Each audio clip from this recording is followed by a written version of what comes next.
Welcome back, students. Once again, we are here to discuss the concept of goods lost by fire or theft. तो जब हम इसकी बात करते हैं तो one thing is very clear that we are talking about the loss in the business. It is given in the question. और जैसे ही मैंने लॉस की बात करी, हमें पता लग गया कि हमारा नुकसान हो गया और उसको हमें डेबिट मारना पड़ेगा. बट प्रोसीजर क्या होगा हम उसे समझेंगे अभी पहले कि हम अकाउंटिंग कैसे करेंगे वो बाद में समझेंगे. बट इसका प्रोसीजर क्या होगा, क्या स्टेप्स हमें फॉलो करने होंगे उनको समझते हैं. तो the very first step is booking of the loss. कि जितने का मेरा नुकसान हुआ, मेरा लॉस हुआ, मैं उसको बुक करता हूँ. ठीक है. अब बेटा नॉर्मल बिजनेस प्रैक्टिस में क्या होता है कि everybody get its goods insured, क्योंकि ये एक्सपेक्टेड हो सकता है कि सपोज करो आपका केमिकल्स का काम हो, so it is more expected कि वहाँ पे फायर अकर हो जाए. और जब हम जानते हैं कि ऐसी सिचुएशंस अराइज हो सकती हैं तो हम इनका इंश्योरेंस भी करा लेते हैं. ठीक है. अब जब मेरे गुड्स जो हैं वो उनमें आग लग गई या वो चोरी हो गई और मैंने अपना लॉस बुक कर लिया, तो सेकंड स्टेप क्या होगा, मैं इंश्योरेंस कंपनी को अपना क्लेम एडमिट करूंगा.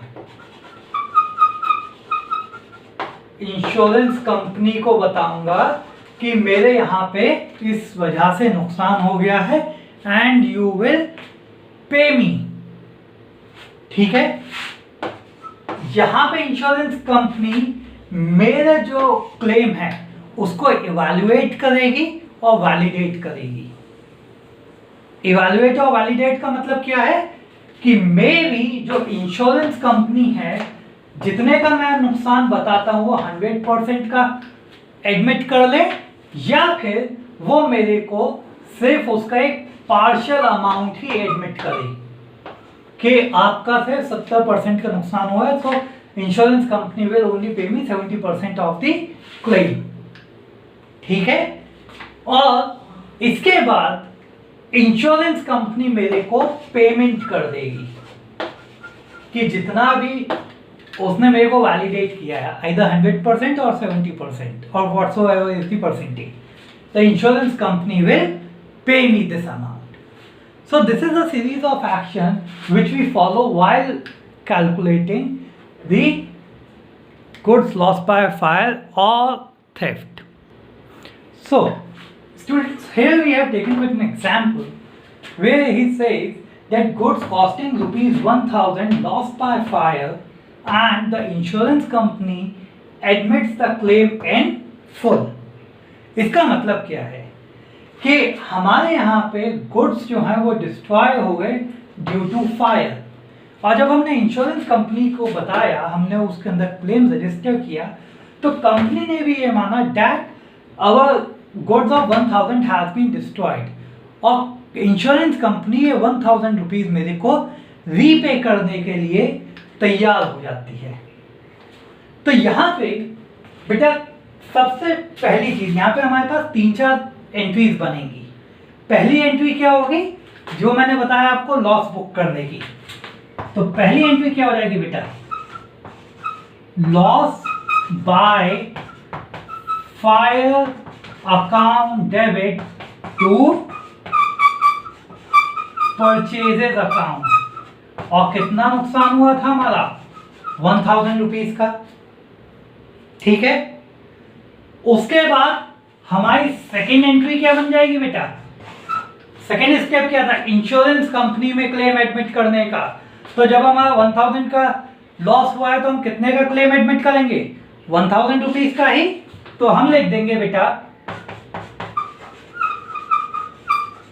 Insurance company account debit to loss by fire account. तो यहाँ पे हमारा आ जाएगा 1000, जितने का हमारा लॉस हुआ था ऊपर, हमने वो इंश्योरेंस कंपनी को बता दिया. और जो थर्ड एंट्री होगी, इसको यहाँ पे लिख लेते हैं बेटा ऊपर, जो थर्ड एंट्री होगी, अब इंश्योरेंस कंपनी ने हमारे क्लेम को इवैल्यूएट किया और वैलिडेट किया और उसने एक्सेप्ट किया कि 1000 रुपीज के गुड्स डिस्ट्रॉय हुए थे और कंपनी हमें 1000 रुपीज देने के लिए ही तैयार है। तो अब ये इंश्योरेंस कंपनी हमें पेमेंट करेगी और जब वो पेमेंट करेगी तो एंट्री क्या हो जाएगी बेटा, bank account debit to insurance company account. 1000 rupees insurance company मेरे को पे कर देगी। तो यहां पे आप एक चीज गौर कीजिएगा, हमारा लॉस कितने का होता है 1000 रुपीज का, कंपनी को हमने बता दिया 1000 रुपीज और कंपनी ने एक्सेप्ट भी कर दिया। तो बेसिकली हमारा कुछ नुकसान नहीं हुआ, जितने का हमारे गुड्स थे 1000 रुपीज के उतना मेरे को इंश्योरेंस कंपनी ने पे भी कर दिया। तो यहाँ पे मेरा कोई नुकसान नहीं हुआ। बट हमेशा ऐसा नहीं होता, हमेशा इंश्योरेंस कंपनी ये नहीं बोलेगी कि आपको हम फुल पेमेंट करेंगे, वो बोल सकती है हम आपको पार्शियल पेमेंट करेंगे। तो इसी एग्जांपल को यहाँ पे लेते हैं कि goods costing rupees 1000 loss by fire, और यहाँ पे थोड़ा सा चेंज कर लेते हैं कि इंश्योरेंस कंपनी एडमिटेड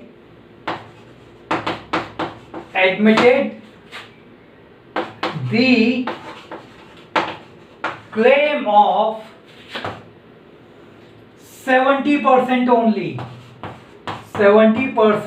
only, या फिर वो इसको ऐसे भी बोल सकता है admitted the claim of ₹7000 only.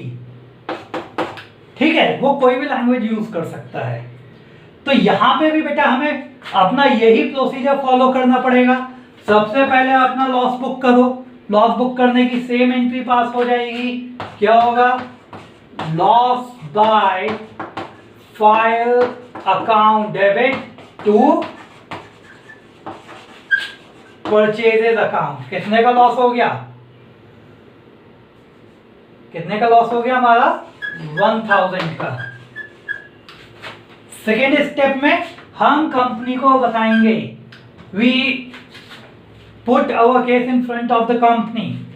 तो क्या हो जाएगा, insurance company account debit to loss by fire account. कितना हमने बोला 1000 रुपीज का नुकसान हो गया भाई, आप हमें पैसा दीजिए। अब इंश्योरेंस कंपनी ने हमारा क्लेम चेक किया, उसने बोला सिर्फ 70% पेमेंट होगा, बाकी नहीं कर सकते, आपका नुकसान इससे ज्यादा नहीं हुआ है। तो यहां पे अब क्या होगा, कंपनी हमें कितना पे करेगी बेटा, हमें कंपनी पे करेगी सिर्फ 700 रुपीज। 1000 का नुकसान हुआ था, 70% 700। तो ये पैसा हमारा बैंक में आ जाएगा, बैंक अकाउंट डेबिट 700। ठीक है, और हमारा इंश्योरेंस कंपनी पे क्लेम कितना था, to insurance company account. Insurance company पे क्लेम कितना कर रखा था हमने 1000। तो बेटा हमारा लॉस कितने का हो गया, loss by fire account debit 300। Getting my point. तो 1000 का नुकसान हुआ था, कंपनी को हमने बताया एंड कंपनी एडमिटेड ओनली 70%। ठीक है, तो सबसे पहले हमने पूरा 1000 रुपीज का जो है लॉस बुक किया, इंश्योरेंस कंपनी को इंटीमेट किया कि 1000 का नुकसान हो गया। अब इंश्योरेंस कंपनी ने हमारे इसको वैलिडेट किया और हमें सिर्फ 70% पैसा देने की बात करी। तो जो उसने पैसा दिया वो हमने बैंक अकाउंट में डेबिट कर दिया, और जो पैसा नहीं दिया वो एग्जैक्टली मेरा लॉस हुआ। 1000 रुपीज में से 700 रुपीज मेरे को वापस मिल गए, 300 रुपीज जो थे जो नहीं मिले वो मेरा लॉस हो गया। तो मैंने उसको बुक कर दिया लॉस बाय फायर और हमारी एंट्री बैलेंस हो गई। तो इस तरीके से जब इसको हम फुल्ली इंश्योर्ड भी बोलते हैं बेटा, फुल्ली इंश्योर्ड केस, और इसको पार्शियल इंश्योर्ड केस भी बोलते हैं। ठीक है, so do keep in mind while making the entry, and I hope अब आपको इस कंसेप्ट के अंदर कोई भी क्वेरी नहीं होगी। Thank you.